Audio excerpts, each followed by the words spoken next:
welcome to this week's Evolutionaries Discuss forum.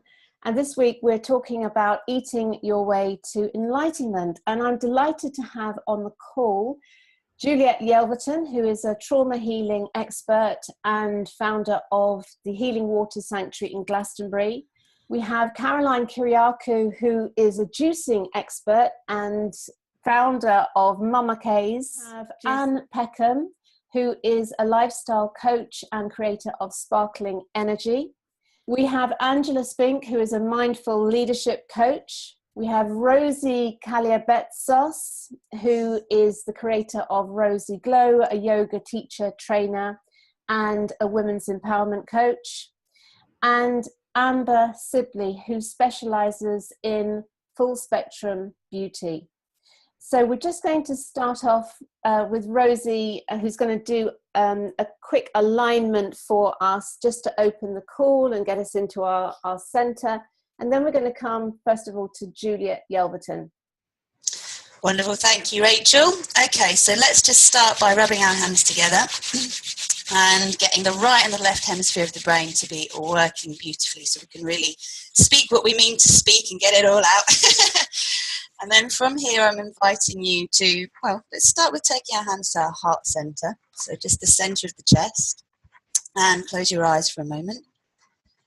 Taking 3 deep breaths into the heart center and activating our own superconscious I am presence. And as you're breathing in, filling up with all of the wisdom and all of the knowledge and all of the insights that we've all gathered over the years. And on the exhale, just sending that down and up through the body, reminding all of the cells, the molecules, the atoms, what we know. And also being inspired to connect to the field. So when you're ready, very gently open your eyes. And now bring the left hand just above the crown of your head, fingers pointing up. And then the right hand's going to be fingers pointing down. Just bring it in front of your pubic bone, okay? So the fingers are pointing down to the earth. And from the heart, taking a deep breath in. Breathing out, sending your breath down through your pelvic floor, through your feet, towards the heart of Gaia, the center of our planet. And connecting with a ruby red ball of loving light. Bringing that light up through our bodies, all the way up to the crown of the head.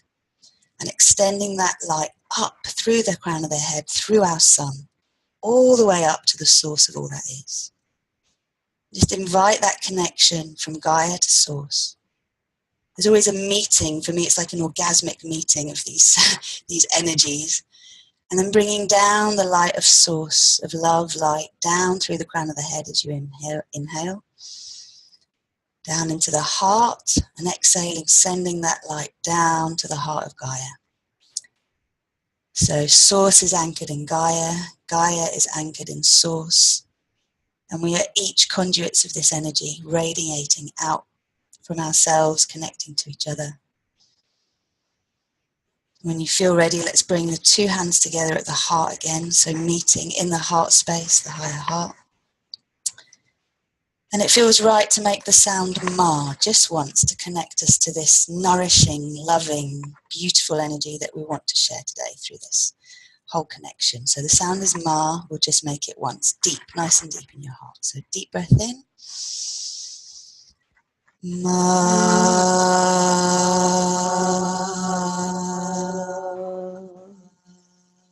Wonderful. Thank you, Rozy. Okay, Juliet, over to you. Hello. We are, of course, what we eat. The food that we eat is what makes us the people that we are. And it's so important when we think about consciousness. And if we're eating things that are very dampening down of our energy, are full of toxins, alcohol, fast foods and so on, then our energy and our capacity to think and feel are going to be very affected by that. In trauma, our capacity to be nourished by the foods that we eat are very compromised, because when we're traumatized, our ability to digest is undermined. The digestive system is often turned off if we're in fight or flight, or we're in parasympathetic shock. So we may have an ongoing difficulty in assimilating our foods and digesting. In addition to that, we may have a high level of toxicity as a result of the stress. I think people don't realise we've all got really, really stressful lives, and needing to detox isn't just about whether we've had bad food. We need to detox just as a matter of living on this planet these days, because every time we have adrenaline running in our system, and that breaks down and that compromises the liver, and we need to detox it out of the liver. In addition to that, there are so many environmental toxins, even for instance, when we think we're eating fresh organic vegetables, the fact of geoengineering the putting the heavy metals into the sky from the aircrafts, this geoengineering program to cloud out the sun.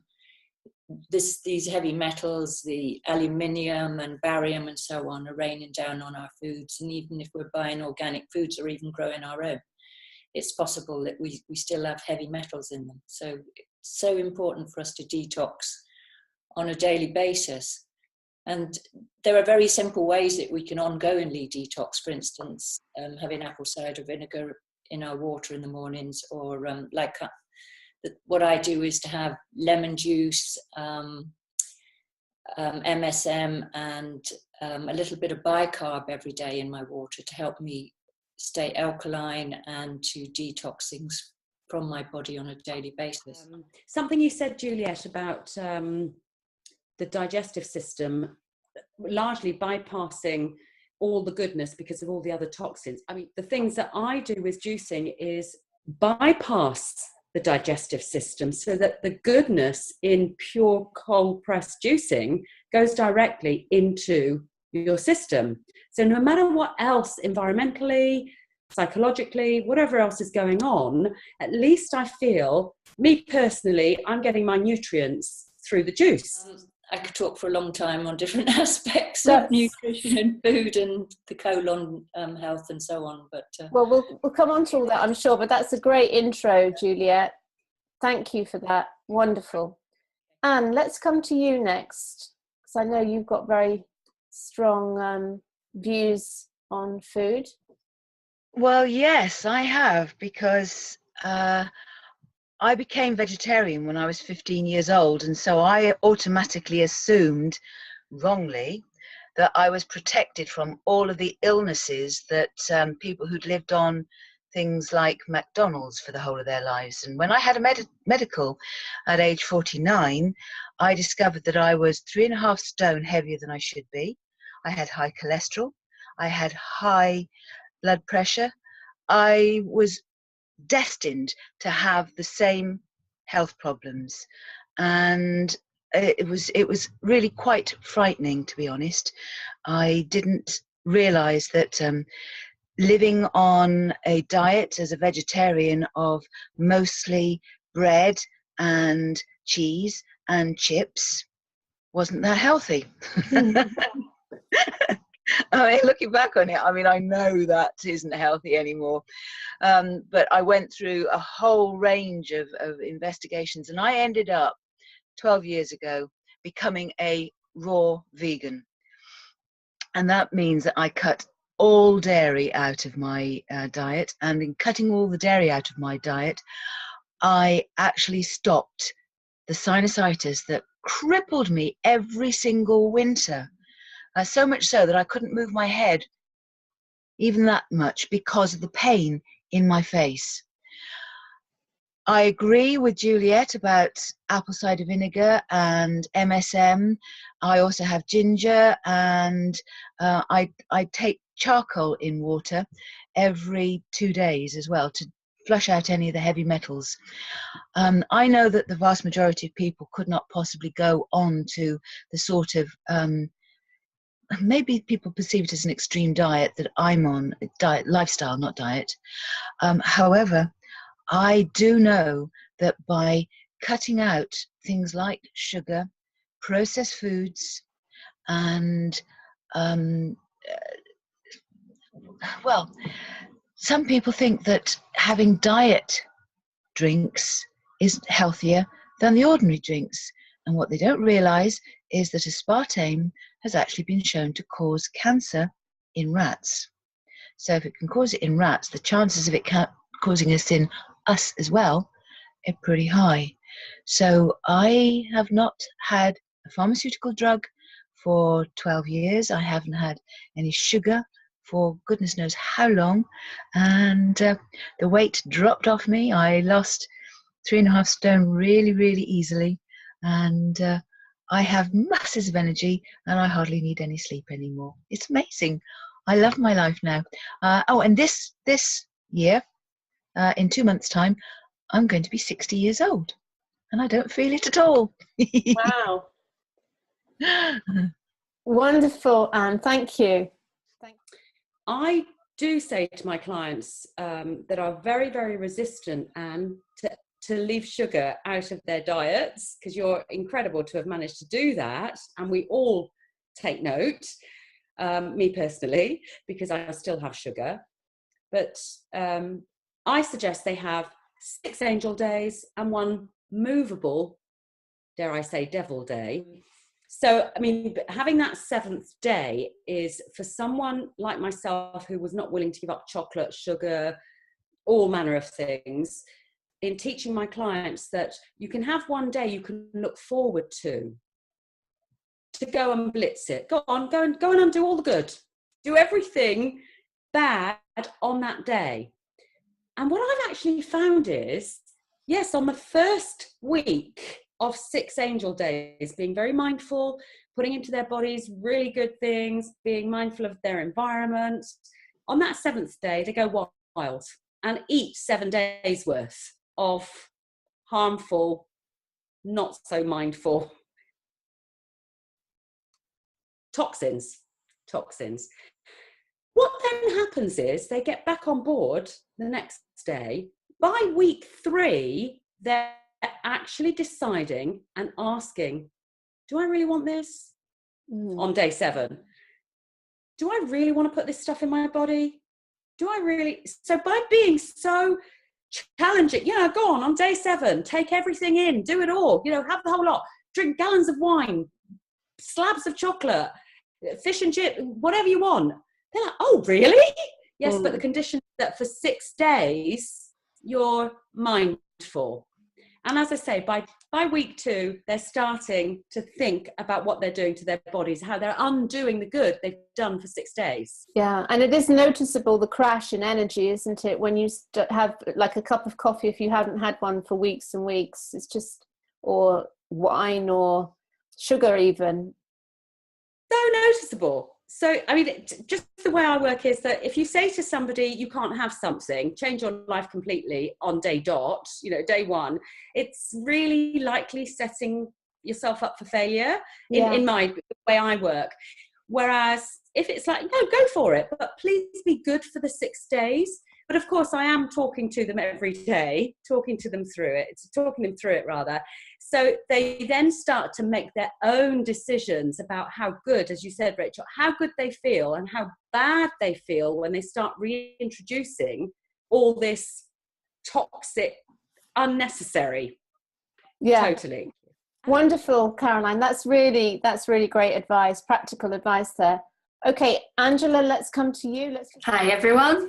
I took the title literally, Eat Your Way to Enlightenment. And I thought, wow, really great. I was going to go into all the nuances of taste and sight and smell and sound. And so actually the practice of mindful eating and how amazing and what a gift it can be in terms of practicing presence. It's I spent Christmas Day on my own and made myself a Christmas dinner without meat, and I ate for an hour mindfully, and I had the most amazing Christmas. Anyway, to move into that area of eating, I'm quite touched actually to be online and to learn. And I was definitely touched listening to the effect of trauma on the body and the absorption of food. And also what what concerns me in life, especially with the people I love, is this addiction that's growing to the unhealthy foods. I watch my sister, who is addicted to sugar, to such, I mean, it's a real genuine addiction, and how this is numbing people's minds, their energy, their life, their vitality. So I have a smoothie here. I try to eat healthily. I also connected with that vegetarian, and being a vegetarian, and I'm not sure whether I am educated enough to feed myself well as a vegetarian, because I know that I'm low on vitamin B and vitamin B12, and I'm beginning to feel fear now of eating fish. Just because of the toxins in the sea, the radioactivity. And now I'm thinking, how do I get my vitamin B? And it's so crucial, because so often with that vitamin especially, you can actually consider yourself stressed or depressed without it. And you're not sure, you don't realize that that's a vitamin deficiency. You know, you're actually okay. And I suffered from that before, where I just thought, I'm so low and I just don't know what's wrong with me. And actually it was a psychic reading that I had that said there's something wrong with your vitamin B12, you have to see a doctor. And so she says, you think you're depressed, but you're not. Yeah. And so the whole topic of food is amazing. But for me, yes, what really rocks my boat is mindful eating. Yeah, so that's interesting, and well, we'll come back to that later. I think this issue, the two big issues there, one of supplements and the other one, which is about family, because I have exactly the same. All of my sons love sugar, and I've stopped having sugar in the house. Sugary, I don't buy snacks and sweets and anything, cakes and all the stuff they want, and sort of finding my sons going and buying it secretly behind my back, and it's creating a sort of its own problem of a kind of secret kind of guilt feeding problem. So maybe we'll come on to that later, but thank you for that, Angela. I just wanted to say about the food addictions. Very often we can have a food addiction because of the kind of gut bacteria that's in our body, because they make us crave the things that feed them. So if we have harmful gut bacteria, they're craving the sugars, and that gives us a belief that we're craving the sugars. But fermented foods, by putting naturally fermented foods, which are really, really simple to make, into our diet on a daily basis, we can dramatically change our capacity for digestion and dramatically change our immune system, because the gut bacteria constitute an organ within themselves in the body that is actually in control of the immune system, and the immune system cannot function without the right healthy gut bacteria. So if we focus on putting that into our body, and that also creates our B vitamin. So this is very cornerstone to good health and addiction and so on. Is this the kombucha green tea that Caroline forced me to have? Possibly, but kombucha in itself is not the best. Something that's really good is fermented vegetables. So the classic one is sauerkraut. Another one is like kimchi, which is the, I think Korean, is it? Korean fermented vegetable. The principle is the same, is that you cut your vegetables finely, you mixed a little bit of salt in it, and then you pack it into jars and leave it on the counter to ferment for about 4 days with the lid slightly undone. And the lactobacillus in the vegetables will naturally start fermenting, and they will multiply dramatically to give you a really, really good amount of lactobacillus and other positive microorganisms into the gut. And there are specific microorganisms for different sections of the gut as well.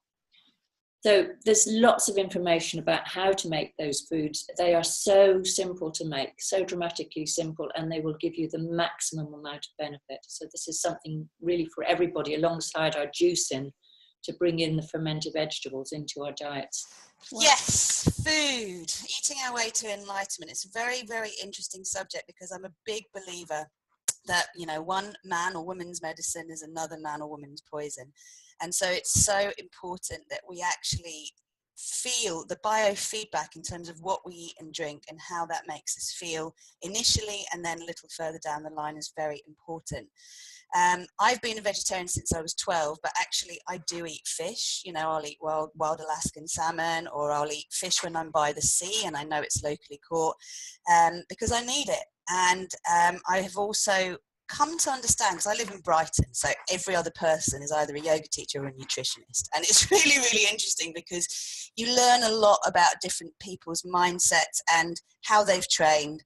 And I find that I'm lucky to be around people who've done lots of different types of nutritional training, so they're able to sort of juxtapose their awareness. And I think it's important, we have to recognize that processed foods, man-made foods, they are not going to help us to feel light, which, you know, in order to feel enlightened, we need to feel light. Also, recognizing the issue with sugar is very closely linked with carbohydrates, and actually carbohydrates metabolize as sugar in the body, whereas fats and proteins will metabolize in a different way. So what has really helped me has been to increase my fats. Now, there is another issue here, because I work a lot with women, so I work a lot with breastfeeding mothers, pregnant women, and this issue around emotions and comfort eating and that desire for sugar to make us feel better, that life is sweeter. I mean, Louise Hay talks about, you know, diabetes being, you know, a result of life not being sweet enough, and us having this addiction to sweetening our lives. And I think, having had a history of bulimia myself, and I think it's very important to address that many of us have got an unhealthy relationship with food. And we've also been given some really duff advice, like, you know, the idea that eating 3 times a day is right for everybody is nonsense. I actually don't eat until after midday, and I eat between 12 and 6, because for my metabolism, that is the best way to eat. So I fast 18 hours a day. That works for me. Secondly, this whole carb, you know, craving thing is really, again, down to misunderstanding that you can be a really unhealthy vegan and a really unhealthy vegetarian. So, you know, we really need to look at, when we make a lifestyle choice, whether it's ethically based, to see how we are going to support ourselves, because this also relates to the hormones. And the hormones, as we've already heard from everybody, you know, we're being bombarded by all these chemicals in the air. A lot of them are endocrine disruptive chemicals. They are then affecting our hormones. Our hormone system's completely out of whack. And then we're ending up with issues later in life as a result of that. So being able to become more sensitive to ourselves and what actually, how we feel as a result of eating is very important. I'm a big believer in enemas. I think you've got to clear your shit out. Sorry for swearing, but you do. I think it's important to also recognize how your body works in terms of warm food or non-warm food. So more recently, to give you an example, I have increased how much animal fat I have in my diet, but I only eat raw animal fat. And I live near biodynamic farms. It's easier to do this. And this relates to another issue, which is around our discomfort around suffering and food. And, you know, I don't like the idea at all that animals have to be killed for us to eat them. Like, it really upsets me. But it's not so much that we may need to kill them to eat them. It's the suffering that they endure in being reared for slaughter and then being slaughtered. And even if we are buying organic meat, they're going to be slaughtered at the same slaughterhouse as every other cow, lamb, you name it. And I would be really taking from the sort of American Indian perspective of need, not greed, in terms of what we actually need to be able to function well in our own individual system. For me, green leafy vegetables, high fats, eggs, you know, very little carbs in my life works really, really well for me. And I get lovely Guatemalan cacao. I can make chocolate out of that. I can make cacao out of it, and that really satisfies me. I do use raw honey to sweeten, and I might use date syrup. You know, I will use sweeteners here and there. And I would say I'm still on a journey of balancing my own hormones, but having had this history of a duff relationship with food, I think when you're looking to make changes, the first thing is, does this make me feel heavy or does this make me feel light? You know, does it give me energy or does it take energy away? Yeah. And, you know, once you've got that, it's like, okay, all right. And then also there's a time and a place for everything. If you're whacked out and you're rushing around like mad, you are probably going to crave coffee because you need that coffee to keep you going. Whereas if your lifestyle is balanced a few weeks down the line and you're getting enough sleep and you're resting and you're home and you can feed yourself the way you would normally, you probably don't need it. So I don't like to say this is good, this is bad. I do believe, though, that, you know, it doesn't take any real intelligence to recognize that what we are manufacturing as food, which is most of what's in the supermarket, has very little nutritional value. It's just keeping us full rather than actually giving us any nutrition. And so we need to all learn from ourselves and each other. And I love getting little tidbits. You know, like today I made a bulletproof coffee. I didn't add my soya milk. I like to grind my beans myself. I've got, you know, organic, you know, I've gotten into things to reduce my dependency and also to build a good relationship with the things that I do want to give up. Because if I'm judging myself and I'm beating myself up all the time, then again, I'm bringing this negative relationship in, and you can be healthier than you could possibly imagine, you know, living off mung beans and green juices, but be such a sourpuss as a result. And if you've got to that place, the same as yoga, you know, I'm a yoga teacher. I know plenty of yoga teachers that really need to look at their practice because of how, you know, it's sustaining them. We can get lost in doing something and thinking that just the virtue of doing it is in itself the end result, and it isn't. The last thing I'd like to add to this is we have to move our bodies. We have to connect to source, just like we did at the opening today. You've got to open up your channels to clear. If you want to feel lighter, then you need to bring that light in and help yourself to clear stuff out. So, you know, whether it's a yoga practice that works with all the systems of your body, whether you jump up and down on the trampoline to get your lymph moving, you know, lymph is very important for clearing things. And I'm a big believer in the fact that as you drop your density, you actually want less and less of those things that aren't good for you personally. So I'm much more a believer in pulling away the bricks that are easy to pull away first, having the encouragement to sort of learn from others that you are inspired by, and making those changes gradually, and giving yourself, you know, just letting yourself off the hook if you do have one of those days that there's the best of the worst and there's the worst of the worst. So it's recognizing how to treat yourself, which, you know, again, we change our relationship with treating ourselves, because is it really a treat to put a poison in your body? You know, you again adjust, you keep adjusting. And like you, I have a daughter in the house who insists on eating meat, insists on eating all the sort of foods that aren't good for her. We have a situation where it's either don't eat, as in she won't eat, or she will eat those foods. And again, I have to make a decision that I'm either going to be arguing with her on that level or recognizing that this is about feeding energy. This is about us getting energy feeds first and then seeing how that shifts in what we put in our bodies. That to me is about focusing differently rather than, you know, I've got really stuck in my principles before and ethics and like, no, I don't want this in the house, I don't want to buy it, all the rest of it. But it's caused such a dynamic of polemic dynamic that it's counterproductive. So I prefer to lead by the example than, you know, to be overt. I will say that's not going to help your mood, you know, and that's going to make you crave this and that, you know, it goes in. But in the end, everyone has to make their choice for themselves. So, you know, that from 15 years old, I knew I shouldn't eat carbs, but I continued till I was 18, was 3.5 stone overweight twice in my life. And it's basically through eating high fat, lots of green leafy vegetables. I don't do a lot of raw and juices in the winter. My digestive system doesn't like it, but I will have a juice, and I'll have a green juice, no sugar in it, it's purely vegetables, and I might do that 3 or 4 times a week. That works for me, you know, and it's trial and error. So that's my offering to you. I'll leave it there.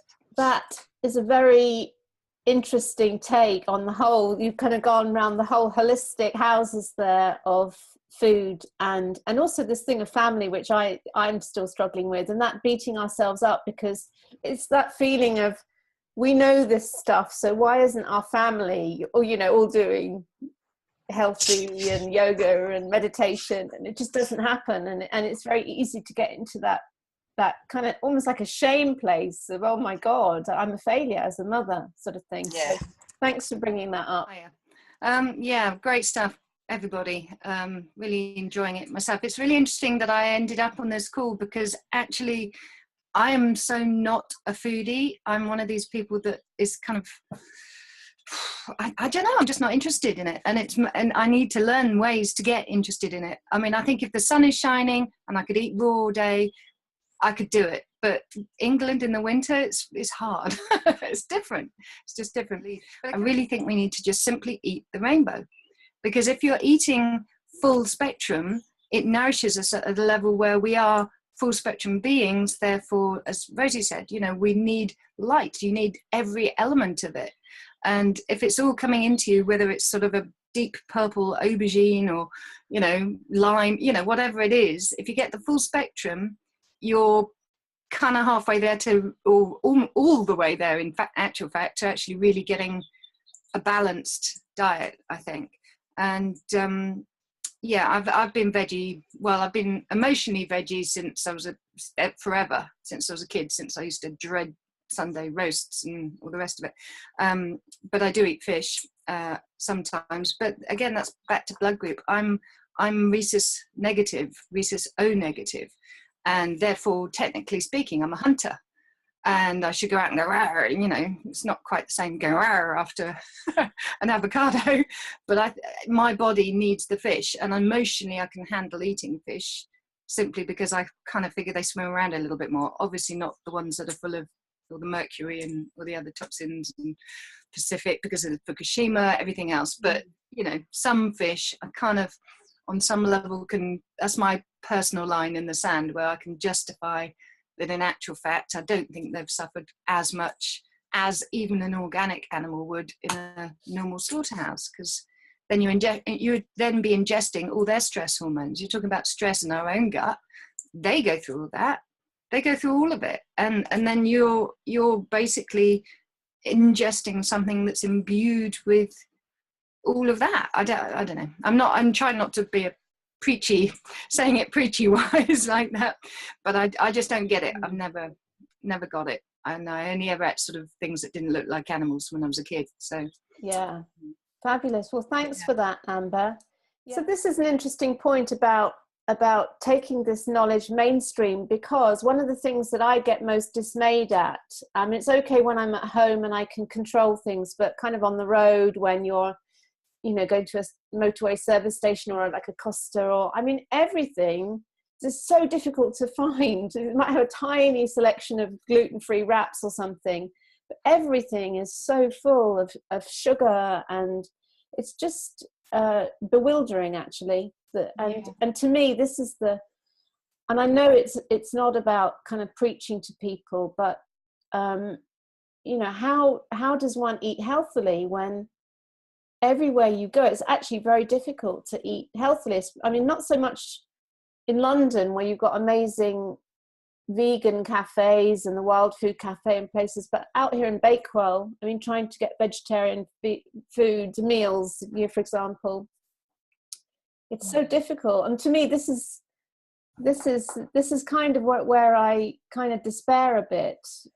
I know I shouldn't despair, but has anyone got any views on that? Yes, finding food when you're out and about. Well, one thing is remembering the idea that we actually eat far more than we should. You know, if you really can't find anything you don't want to eat, don't eat. You know, like it's not going to kill you.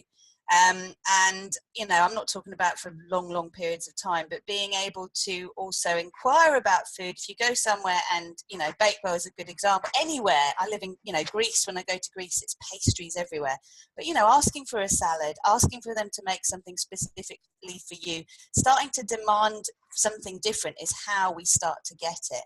And, you know, at the moment, people have gone from sort of gluten to gluten-free, and everyone's excited about when they've got gluten-free cake in their store or whatever, but it's still probably got loads of sugar in it and loads of other stuff in it that isn't great. So I think it's important to start, as consumers, we have to ask for what we want. Yes, yeah, I understand completely what it's like going out and about and thinking, oh my goodness, what can I eat? Well, I've discovered that in certain shops, they really have got the message. I mean, for example, when I ended up in London over the weekend, the host that I was staying with had left a little packet that they'd got from the co-op. And lo and behold, I could eat it. And the reason that I knew I could eat it is because I have been a label reader all my life. Becoming vegetarian so early, I've read every single label. And when you start reading labels, and as Rozy was saying, you've got gluten-free, but the first or the second ingredient on the list of ingredients is often sugar. And further on down, it'll be egg as well. And so I have always read labels. What I also do is, because it hasn't been easy for me all my life. I mean, there was nobody vegetarian when I was 15. There's hardly anybody vegan now. However, what I have done over my life is taken the meals that I really, really like and made a healthy version of them. So, for example, I do eat chocolate. I eat quite a lot of chocolate. I love chocolate. But I make absolutely certain that the chocolate that I eat does not have sugar in it. And it does not have dairy in it. I also eat pizza, and I make pizzas, but they have vegan cheese on the top, and I make everything that goes on top of them. I make shepherd's pie. I make a whole range of these different foods that I would love to have eaten in the olden days, the less healthy version, but now I eat what I want when I want, because I make healthy versions of them, and they are really, really, really easy to make. So let's just finish by coming to Juliet. Yeah, I think it's really important to know that we don't have to rely on bought packaged food, and that we can make things much easier and simpler and more nutritious ourselves. And it's like we seem to have lost the skills of food prep and think it's a big mystique, and it's, you know, it's really difficult, but it's not. Cooking and making our own breads, or our own desserts, or any kind of thing, like hummus, for instance, is really, really simple. So why not get back to making it ourselves? Much cheaper, much more nutritious, and free from additives, free from all the toxins and so on. And we know what's in there. And if you can go one step further, I've set up a community gardens here, Healing Gardens Cooperative. I'm sure that near you will find a community garden. Participate in gardening and growing the things for yourself, and have the joy, the relaxation and the mental health of doing that, as well as knowing that what you've grown is really, really healthy and free from pesticides and so on. So yes, get back and get empowered. You know, you can do it. We can do it. We don't have to spend this fortune with pre-packaged foods. Wonderful. We can go on the road, and we can have our little bag of things that we've prepared, and know that we've got some really healthy stuff that's going to make us feel great, lighter and enlightened, yeah, and well nourished, and our energy, you know, manage our energy levels so we don't have blood sugar crashes and so on, because we've got sustainable, good quality food with us. Fantastic.